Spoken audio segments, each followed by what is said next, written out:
The Creative Psychotherapist is the official podcast of the Creative Clinicians Corner, a practice-building resource for creative psychotherapists.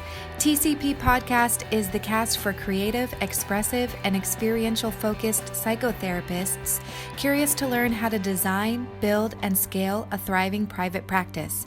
Your host, Raina Lombardi, interviews successful therapists about the tools and strategies they have used to develop creative, focused practices. They also talk about the products, services, and side hustles they have developed using their knowledge and creativity to enhance their therapy practices, make a greater impact in their communities, and diversify their income streams.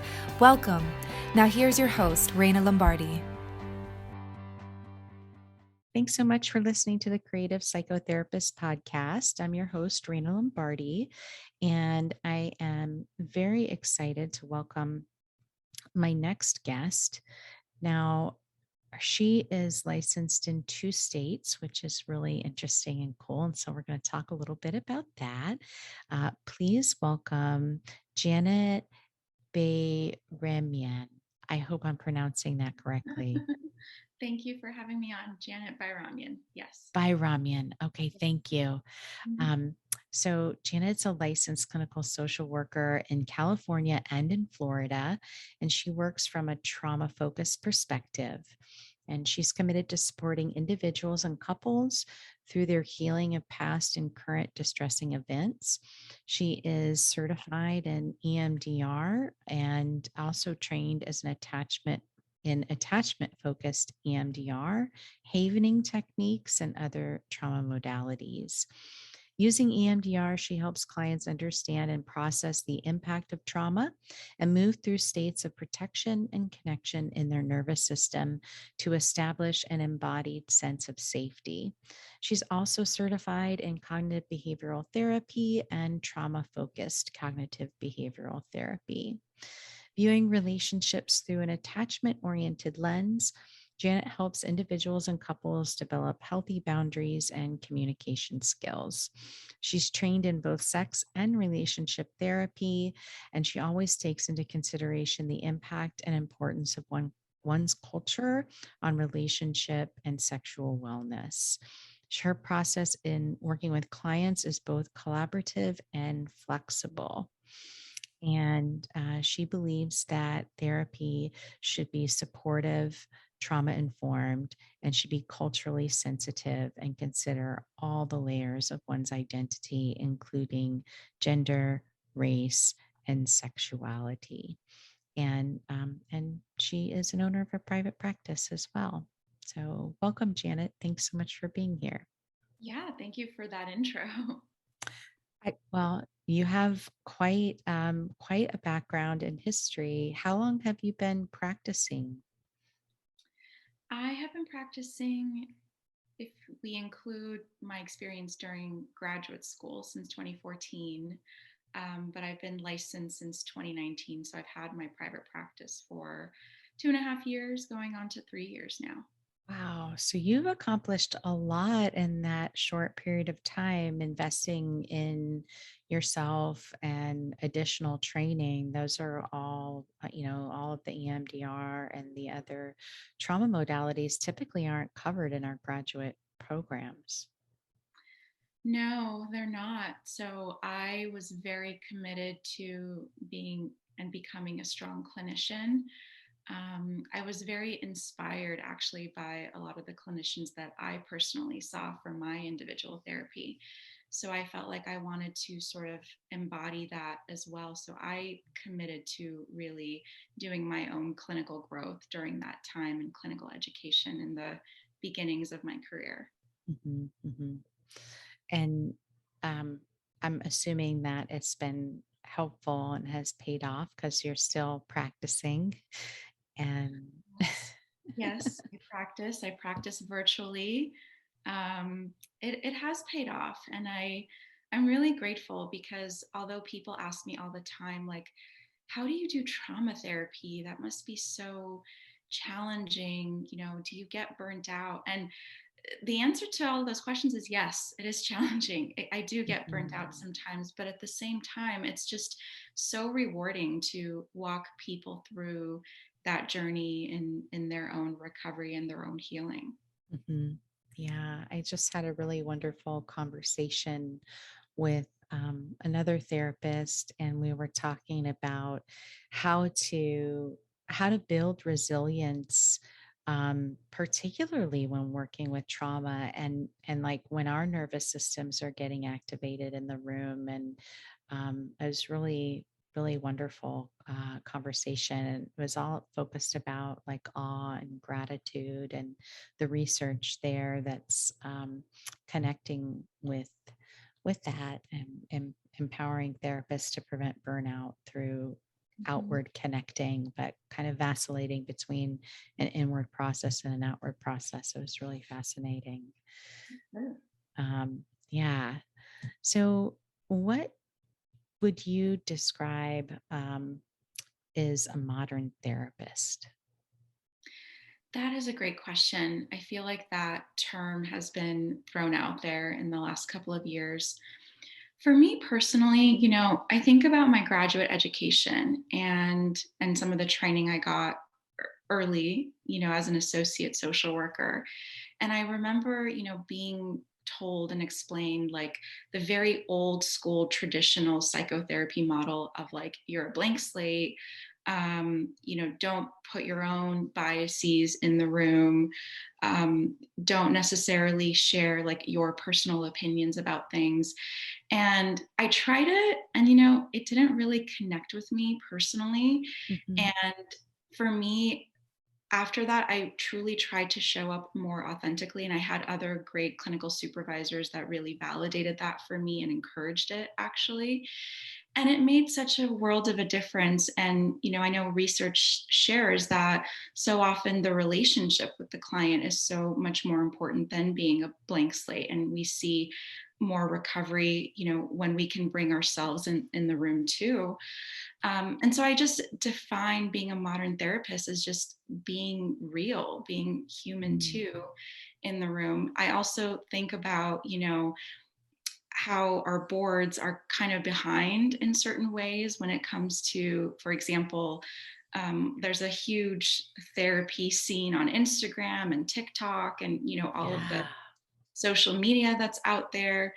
And I think that's part of it too, for us as clinicians, also showing up, of course, professionally and with boundaries, but showing up in those realms to support, the millennial, Gen Z populations and whatnot. So for me, being a modern therapist is to, in a way, like break away from the old school traditional way of our practice. Mhm. Yeah, I love that. And um, I certainly I feel like I've witnessed a lot of changes in terms of shifts of the old guard, if you will, even in terms of telehealth and teletherapy and telesupervision and things like that, where when the video technology first came out and people were beginning to use it, there were a lot of people that were just so passionately against it and thought that there's no way to effectively do the work via video. And here we are now. The pandemic kind of really pushed that envelope Mhm. aggressively, and forced a lot of people who previously may have thought that that was not possible into trying it out, and kind of opened their eyes and opened the doors, I think, for the future of teleservices, which is Sure. wonderful. It's great. I mean, I remember having conversations with other clinicians because I actually started doing telehealth even before the pandemic. And I just remember other clinicians saying, I would never do that. I don't think it's that, empowering for clients and whatnot, whatever the limiting belief was. And again, that necessarily did not resonate for me. So I did my best to kind of stick with what I felt. And look where we are now. So many people are doing telehealth. So it's like, I think to be a modern therapist, it's about embracing the change and moving away from perhaps any old school limiting beliefs around what our clinical field can look like. Yeah, yeah, it is. It's definitely transforming. And are you on TikTok or Instagram? Are you doing video, like psychoeducational videos and stuff on there? So I am on Instagram. You guys can follow me at Therapy with Janet B. And I do share pretty much every day just different mental health awareness tips, different research and whatnot. I try to have like a very inspiring and very educational platform on there.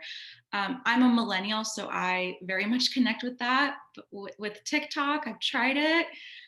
TikTok is so consuming, I think even more than Instagram for me. So I try to have boundaries with it. But I do have a TikTok as well.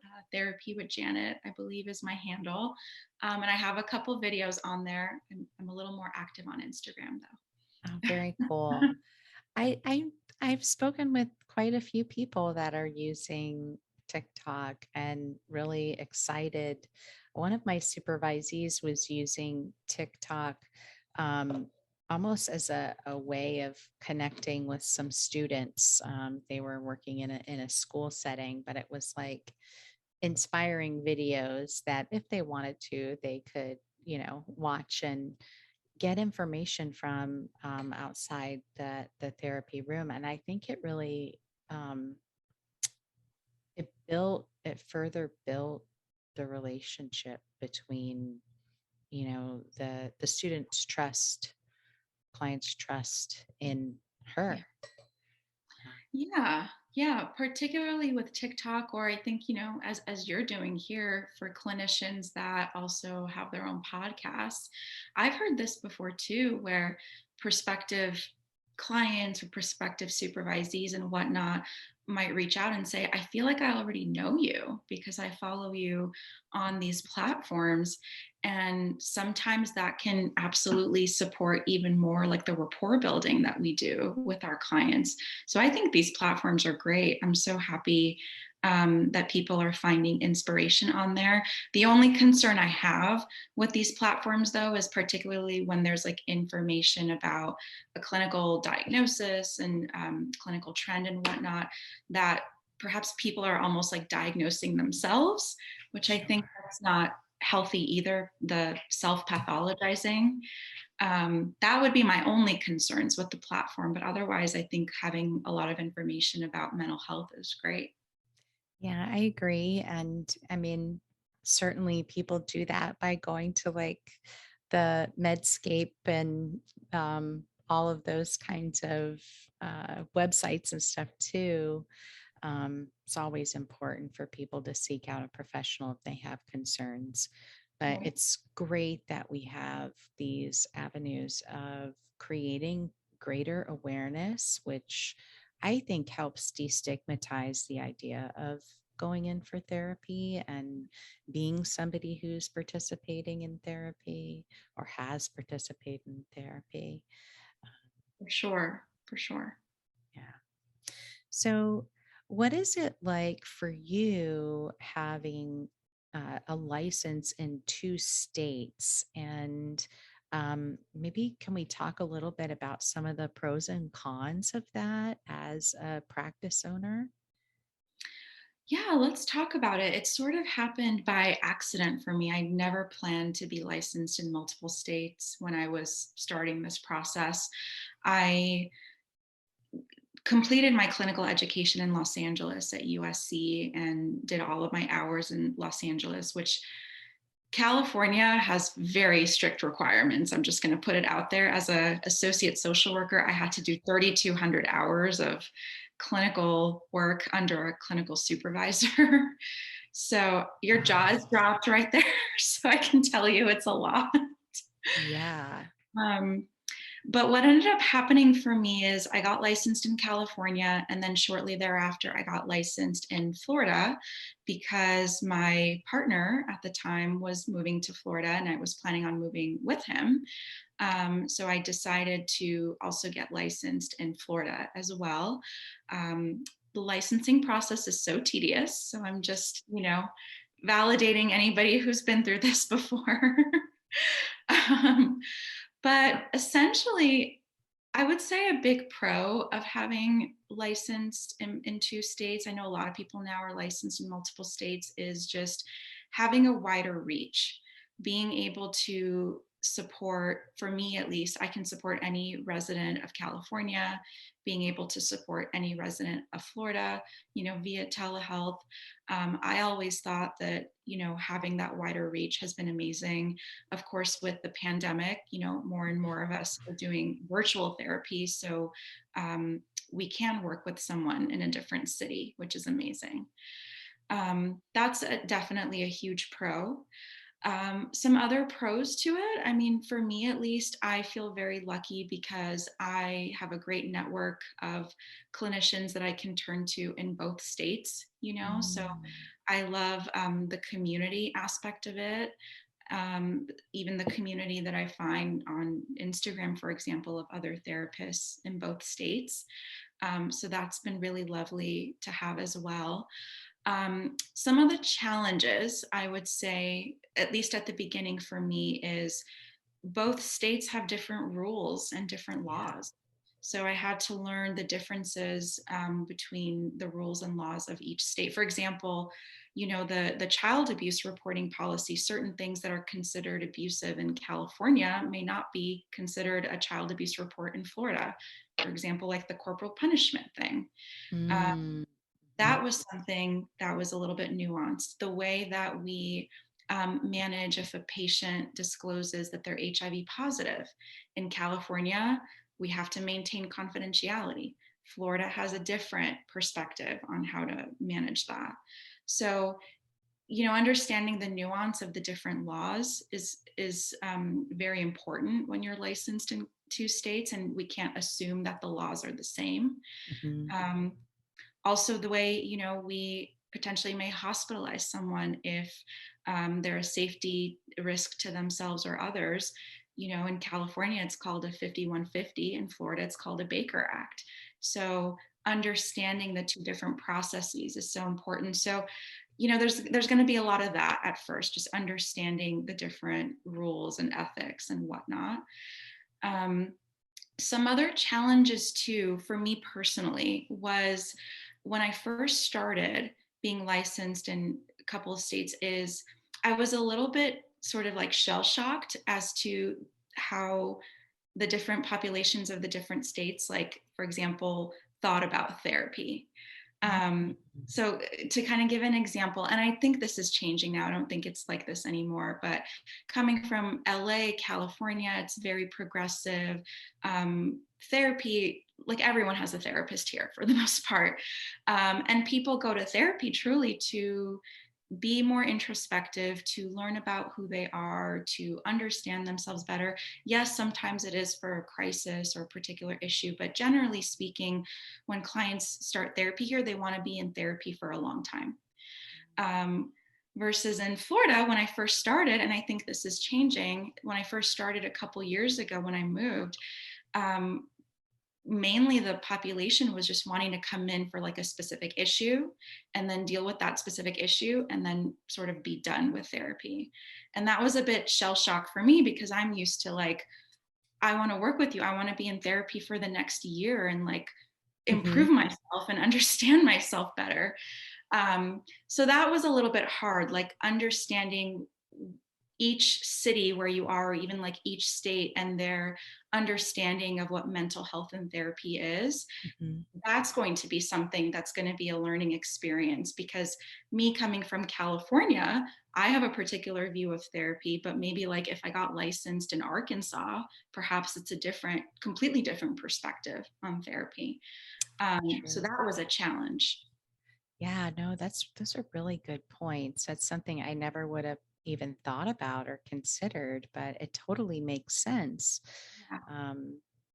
different, I would imagine too, different populations within the state, Right. or within both states. Both states are so big. Right. Um, Right. yeah, so very interesting. And um, that sounds like a lot to keep up with legally. Yes. If you're going to be licensed in multiple states, because those laws change, they don't stay Yeah. the same. So you Right. constantly have to remain um, cognizant of that and aware. And it's not like the board sends a notice to all the Right. licensed folks that says, by the way, we've made these changes. Yeah. Yeah. So it's important to be in consultation groups. It's important to be on, the psychotherapy listservs, just, to maintain communication with colleagues. But yeah, I agree with you. And then, the other challenge is you have to maintain your CEUs for both states and like Mhm. coordinate your continuing education and what that will look like. Oh, for sure. Yeah. Yeah. Hey there, listeners. I'm just cutting into this episode for a couple of minutes to share with you some upcoming events that we have that I don't want you to miss out on. First, we're going to be reopening the Creative Therapy Practice Builder Mastermind Group in 2022. And if you've been listening and you're ready to take action and create the creative arts practice of your dreams, um, and you want support around that, then this might be the group for you. We're going to meet 60 minutes 3 times a month, and we'll have 1 week be a particular topic of focus, providing some education and resources. And then the other 2 will be really focused on pinpointing challenges that you're having as you're building your business or growing your business, and we'll provide you with support around those, and additional resources to support you to overcome whatever it is that's challenging you in the moment. The group is going to be capped at 10 participants, so it's going to be small and intimate. Even if we only have 5, it'll be a nice group, and um, we'll keep we'll keep going if there's only 5.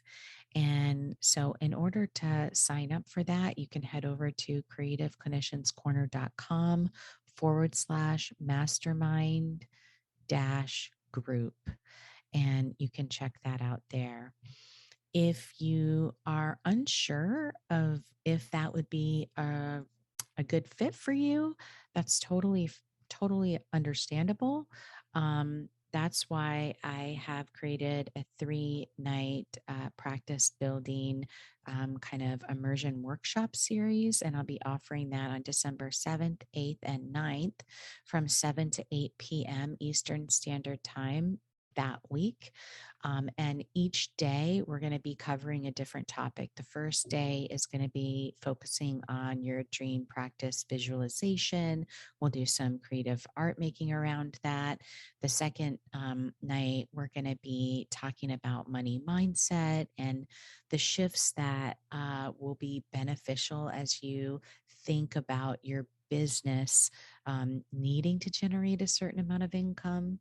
And then on the third night, we're going to be focusing on how you can really utilize your expertise as a creative arts therapist to be your strategy for marketing. If this sounds like something you'd be interested in, that immersive experience is totally free and complimentary. I'd love for you to join me. You can sign up either by heading over to our Instagram feed, which is Creative Clinicians Corner.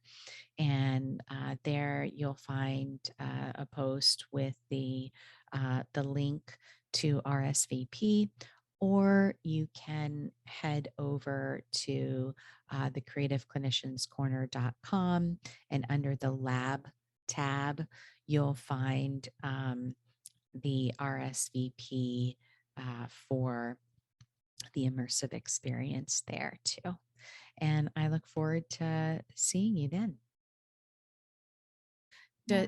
Is there like uh, an inter-exchange between the two states? Like if you did CEs for California, would Florida take them, or the CEs that you do for Florida, would California take them? I know some states are like that and some are not. Yeah, some of that does overlap. Like if you're working with sort of like a national provider, for example, like our Cassidy seminar, you can just purchase your CUs for your state.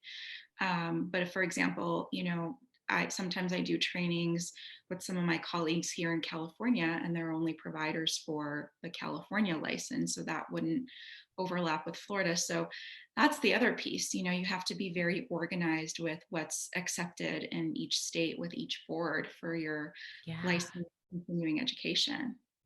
for sure. Yeah. I A lot of little extra work, Yes. organizational work for yourself. Yeah. Yes. Yeah. Have you found that it has been helpful in growing your practice?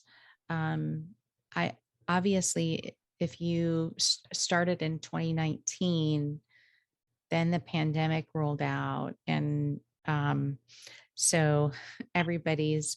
I feel like everybody's been full, and Mhm. it it's been hard to refer to different people. Has it been helpful for you to be licensed in both states during this past year and a half? Yeah, I would say so. I mean, I feel lucky in that, again, my reach can expand, to the different states, and I can just reach more people. So have found, that it has been helpful.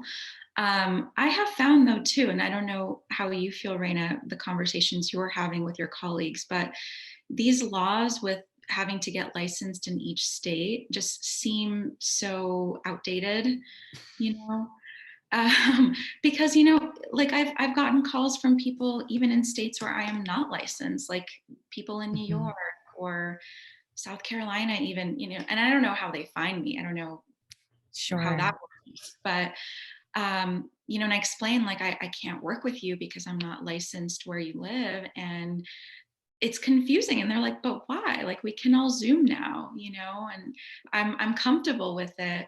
So, I'm hopeful that there can be some sort of change and growth into, well, maybe we can explore like a national licensing option, if we're going to offer virtual therapy. I know that there has been a lot of talk about that, and in every conversation that I've had with different therapists around, certainly I think it's spawned a lot of people getting licensed in other states, or like trying to figure out how to do a workaround because people are now so transient as a Mhm. result of being able to work virtually. So they don't have to necessarily stay in the state where they were originally receiving therapy services, and Mhm. they're going to travel and part-time stay in another place, but they want to maintain that therapeutic relationship that they've already been developing. I think particularly when working with clients that have a significant trauma history, it can be really difficult to transition from one therapist to another therapist because of the labor that goes into the history and the disclosure of the history. It just feels so much. So if we could get to a place where we had that ability to have a national license, I Sure. think that would really reduce a barrier, for access for a lot of people. Yeah, I mean, I agree with that, because if we even look at the states, for example, I had a colleague, she's not living or from Oklahoma, but she decided to get a license in the state of Oklahoma, and their board just like in 2 weeks, like pushed it through because they're like, we need your services here. Um, Wow. so I agree with you on the access component, because I lived in very big cities. I live in Los Angeles now, but I lived close to Palm Beach, Florida, when I was in Florida. those areas, they're saturated, right, with more therapists. But we do need therapists more in rural areas. And now that virtual is an option, I like that idea of a national license so it can Mhm. be more accessible. Yeah, I agree. And just thinking about the way people live and work, and that they're especially amongst the younger generation of people, the idea that you can kind of live and work in a nomadic way where you get to experience travel and, you know, live in a location for a short time, but you still can work and you can go see the country. A lot more people are doing that, but that doesn't necessarily mean that they don't want therapy or need therapy because their lifestyle isn't stationary. Right. Right. Yeah. I mean, that's happening a lot too. I have a lot of people who are traveling more, so that makes our work together a little bit more complicated. Or even, like, for example, where you are in Florida, so often so many snowbirds from New York, Connecticut, Jersey come down and live there for a couple months.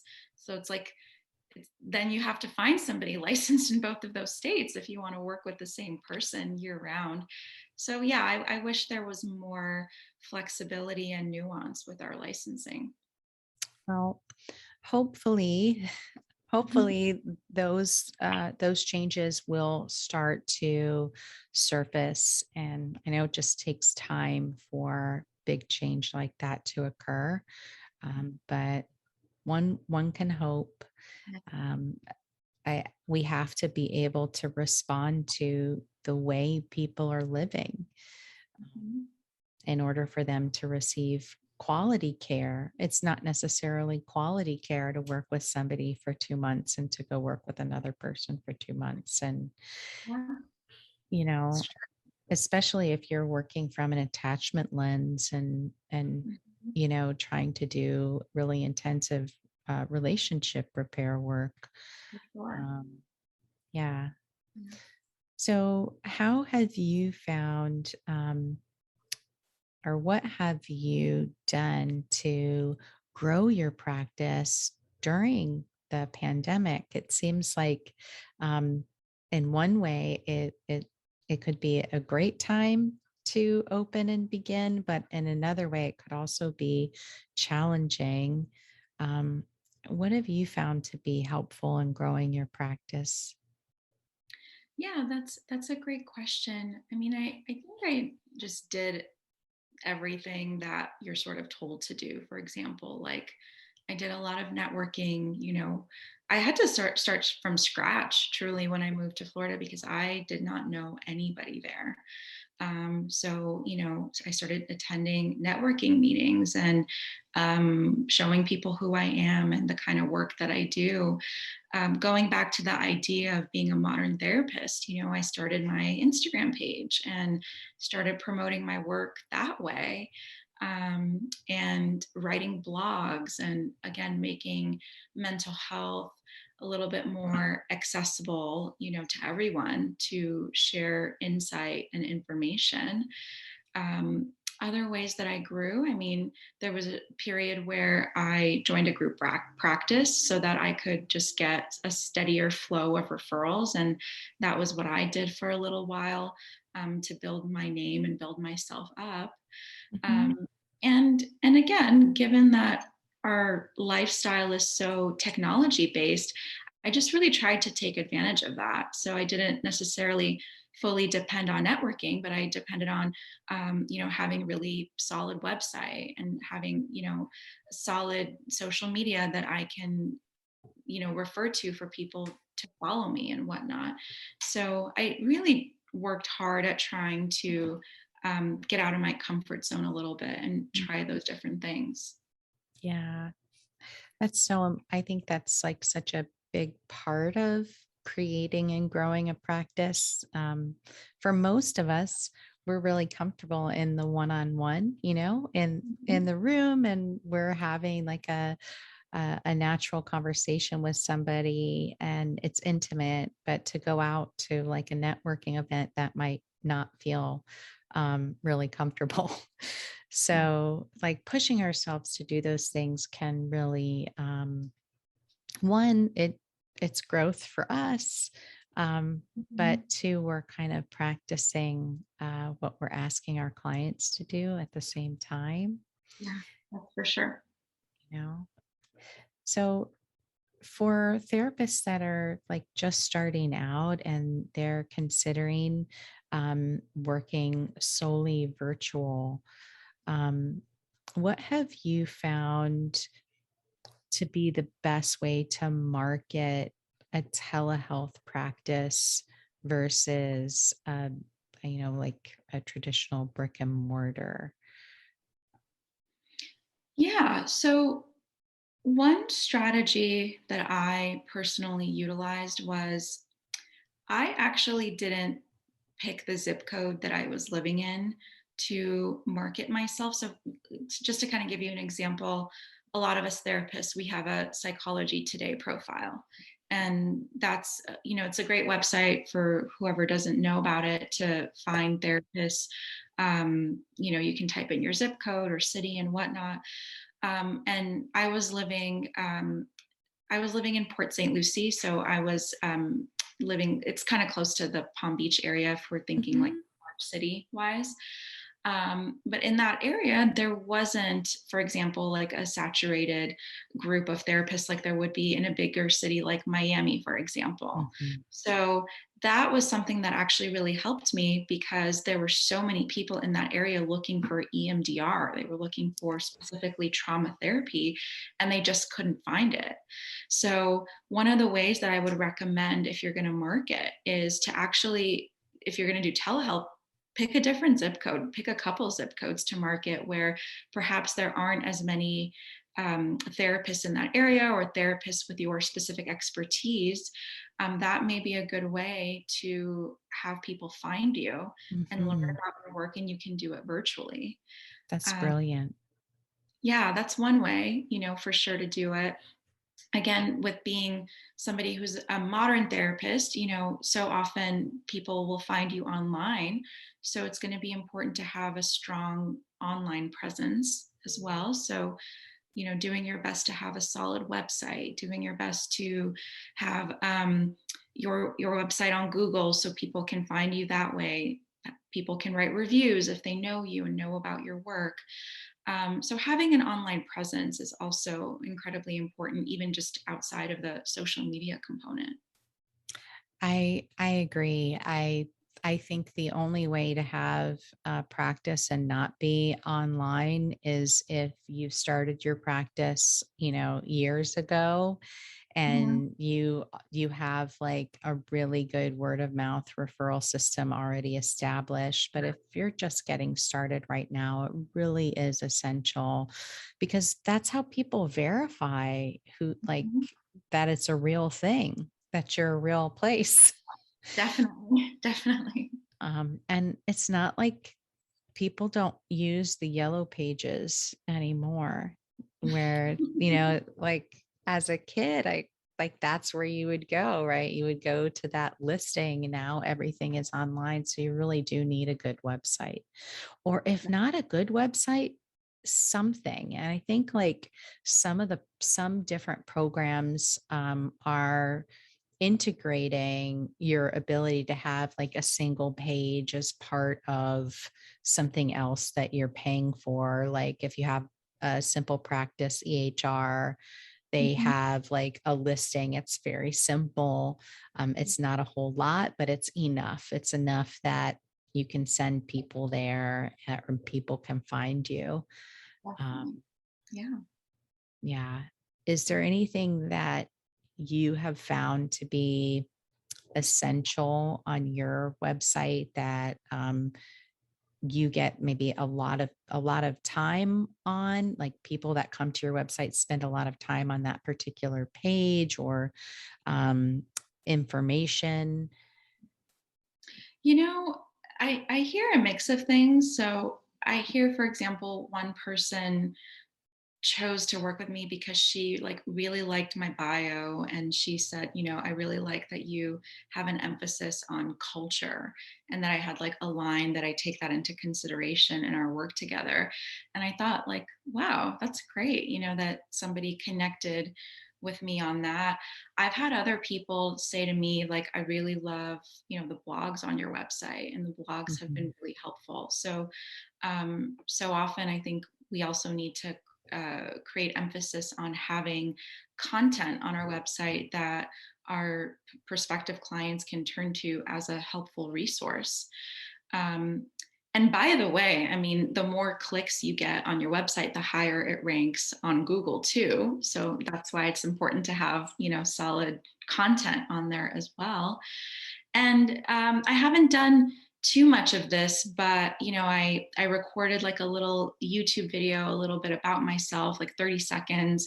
That can be a great way too. If people haven't found you through social media, that can be a great way to sort of have like an intro about you, so that people can see if they connect with what you're sharing or connect with your introduction. I think it's not like a one size fits all. I think it's definitely a mix of all of those different components are going to be supportive. That's great. Yeah. No, I think the more information that you can have that's valuable information that people want on your site, it is helpful. Yeah, And if not, the one page will do. But if you can, add to it, it makes it so much better. definitely. Now, have you created your own and maintain your own site, or do you use a service, a website service? I use a service, and also use someone that helps me with my social media. So I'm gonna put that out there because I am not a tech savvy person. I did not go to school to learn how to build websites. Like, I went to school to be a therapist. So I know that that's a limitation of mine. And it's also something that, I'll be honest, like it overwhelms me to Mm. have to figure that out. I know some people like love to figure out how to create their website and whatnot. So for me, those have been helpful investments. They were hard investments to do at first because there wasn't like a big income stream coming in at Mhm. first. But for me, it was worth it because when I pay for the service, like they help keep me organized. If I ever need to make any changes on the website, it's super easy. It's done in 24 hours. So that is what has worked for me personally. I know that, again, some people love creating their own websites or doing their own Instagrams. So you don't have to do it my way. It's just, this is the way that works for me. No, I think that's important and it's helpful because I think there's a lot of people that feel exactly that way of like, I went to school to be a therapist. I didn't go to school to do all of these other things. And now, like, all of this marketing is such a big part of being a therapist in private practice. And that's not where I want to spend my time, nor is it where, like, I experience any mastery. And so, if we think about it from a financial perspective, the investment ends up really being worth it because the amount of time it's going to take us to fix the error in WordPress, like by the time you're done with like, okay, I spent 4 hours on that today. How many clients could I have seen during that time? It ends up being a worthwhile thing to pay for. Um, Right. yeah. For sure. Because it's still, the way I think about it, it's still my voice. Like all of the words on my website, it's still written by me. All of the content on social media, that's still written by me. It's just to have people like helping me put it up there and making it look pretty, essentially. No, that's wonderful. That's wonderful. Yeah. What would be, your biggest tip for a new therapist, newly licensed therapist that is ready to set their own practice up and get started? What would be like your biggest tip for them as they embark on that journey? Yeah, be patient. I struggle with that too. I struggle with allowing things to sort of flow in the time frame that it's supposed to flow. But truly, that is my biggest advice, because it may happen right away. You may get a strong referral stream right away, and then it may not. It just sort of depends on what our mental health community is looking like at the time. It also depends on where you are. I think even geographically, whether you're doing telehealth or not. So be patient, with yourself. It will take some time. I would say for me personally, it took about a year for my practice to grow. It may not take a year now because, again, a lot of people are comfortable with telehealth. It may take a few months to 6 months. Um, but truly, do what works for you also. Because for me, because it took a year for my practice to really grow, I couldn't wait a year to have income coming in. So I joined a group practice part time Mm. and started earning income that way. And that helped get my feet wet. So if that's something that, you can do while you're working on growing your practice, do that. Or, if you are comfortable potentially taking insurance can help bring in the referral stream a lot quicker than taking only private pay clients. Mhm. So do what's best for you in terms of your financials, your income stream, while also having some grace and patience for yourself that it may take a bit of time and work to get yourself there. Yeah, that's wonderful. I think having grace and patience is so integral in all of the steps to getting started, um, because it's a lot and don't, most of us don't, again, have any training for that in our graduate programs. I wish they would integrate some aspect of that. Most programs are really geared at pushing clinicians into community mental health, which is great. And of course, we are needed there. But eventually, people want to leave and set out on their own. And it would just be helpful to have some foundational information on how to do that. And um, For yeah, sure. Yeah. so I love that. Patience is your Mhm. suggestion. Yeah. Yeah. Well, if people want to learn more about you and your practice or to possibly refer clients to you, where is the best place to find you? Yeah, so you can find me on my website. My company is called Road to Wellness Therapy.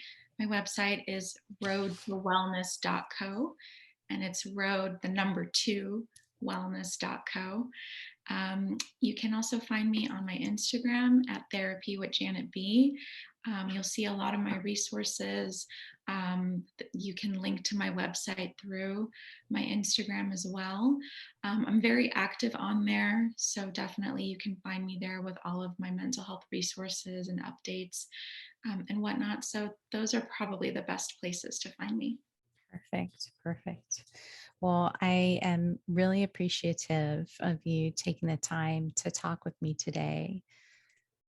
Thank you so much for having me. It was such a lovely conversation. Yes, it was. I appreciate it. Thanks for listening to this episode of The Creative Psychotherapist. If you like what you heard, please rate, review, and subscribe wherever you listen to your favorite podcasts. For show notes, downloads, and additional resources, head over to the website at www.creativeclinicianscorner.com.